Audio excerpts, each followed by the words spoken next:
Hello friends, welcome to மக்கள் சேவை சால். இன்றைக்கி நம்ம ஒரு முக்கியமான இன்ஃபர்மேஷன் பற்றி தான் பார்க்க போகிறோம். அதாவது பிறப்பு சர்டிஃபிகேட்டில் பெயர் சேர்ப்பதற்கு அரிய வாய்ப்பு வழங்குறாங்க.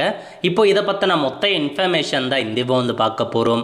இந்த ஒரு ஸ்கிப் பண்ணாமல் ஃபுல்லாக பாருங்கள். அது மட்டும் அல்ல, இந்த வீடியோ நிறைய பேருக்கு ஷேர் பண்ணுங்க. ஓகே, அதாவது பர்த் சர்டிஃபிகேட் இருக்கு பாருங்கள்.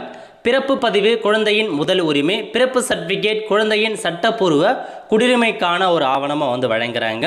குழந்தை பிறந்த 21 நாட்களுக்குள் பதிவு செய்து இலவசமாக பிறப்பு சர்டிஃபிகேட் நீங்கள் பெற்றுக்கலாங்க. அதுக்கு வழிவகை செய்கிறாங்க.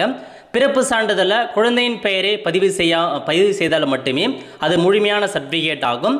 பிறப்பு சர்டிஃபிகேட் குழந்தை பள்ளியில் சேர வாக்காளர் அடையாள அட்டை, ஓட்டுநர் உரிமம், பாஸ்போர்ட், விசா உரிமம் போன்ற எல்லாத்துக்குமே பர்த் சர்டிஃபிகேட் யூஸ் ஆகுது அப்படின்னு சொல்லிட்டாங்க. ஒரு குழந்தையின் பிறப்பு சர்டிஃபிகேட் பெயரின்றி பதிவு செய்யப்பட்டிருப்பின் அக்குழந்தையின் பிறப்பு பதிவு செய்யப்பட்ட நாளிலிருந்து 12 மாதத்துக்குள் குழந்தையின் பெற்றோர் அல்லது காப்பாளர் எழுத்து வடிவிலான உறுதிமொழி சம்பந்தப்பட்ட பிறப்பு இறப்பு பதிவாளரிடம் சப்மிட் பண்ணி எந்த விதமான கட்டணமின்றி பெயரை பதிவு செய்யலாம். 12 மாதம் கழித்து நீங்கள் பண்ணுறீங்க அப்படின்னா 200 ரூபாய் தாமத கட்டணம் செலுத்தி குழந்தையின் பெயரை பார்த்தா பதிவு செய்து கொள்ளலாம்.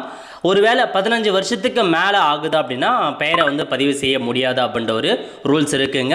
இப்போ என்ன சொல்லியிருக்காங்க அப்படின்னா நீங்கள் பதிவு பண்ணலாம், 15 வருஷத்துக்கு மேலே ஆனாலும் நீங்கள் பதிவு பண்ணலாம் அப்படின்னு சொல்லிட்டாங்க. அதுக்கான கடைசி தேதி 26/9/2026 இந்த ஒரு அவகாசம் கொடுத்துருக்காங்க. ஸோ அதனால் உங்கள் வீட்டில் யாராச்சும் பர்த் சர்டிஃபிகேட் இருந்து அதில் பெயர் இல்லாமல் இருக்குது, நிறைய பேர் பார்த்தா அப்படியே பெயர் வைக்காமே பர்த் சர்டிஃபிகேட் பதிவு பண்ணுறவங்க லேட்டராக தான் பெயரை வச்சு பதிவு பண்ணுறாங்க. அந்த மாதிரி இருக்குது அப்படின்னா நீங்கள் எத்தனை வருஷம் 15 வருஷத்துக்கு மேலே எப்படி ஆனாலும் இப்போ நீங்கள் பதிவு பண்ணிக்கலாம். 200 ரூபா தாமத கட்டணம் செலுத்தி பதிவு பண்ணிக்கலாம் அப்படின்ற மாரி சொல்லியிருக்காங்க.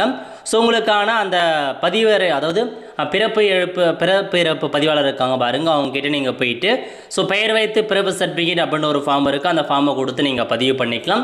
கடைசி தேதி 26/9/2026, அதுதான் கடைசி தேதி. அதுக்குள்ளே உங்கள் குழந்தையின் பிறப்பு சர்டிஃபிகேட்டில் பெயரை பதிவு பண்ணிக்கோங்க அப்படின்ற மாரி ஒரு அறிவிப்பு கொடுத்துருக்காங்க. இதுதான் உங்களுக்கான இன்ஃபர்மேஷன். ஸோ நிறைய பேருக்கு தெரியப்படுத்துங்க. அடுத்த ஒரு நிலைவுகள் சந்திப்போம். நன்றி, வணக்கம்.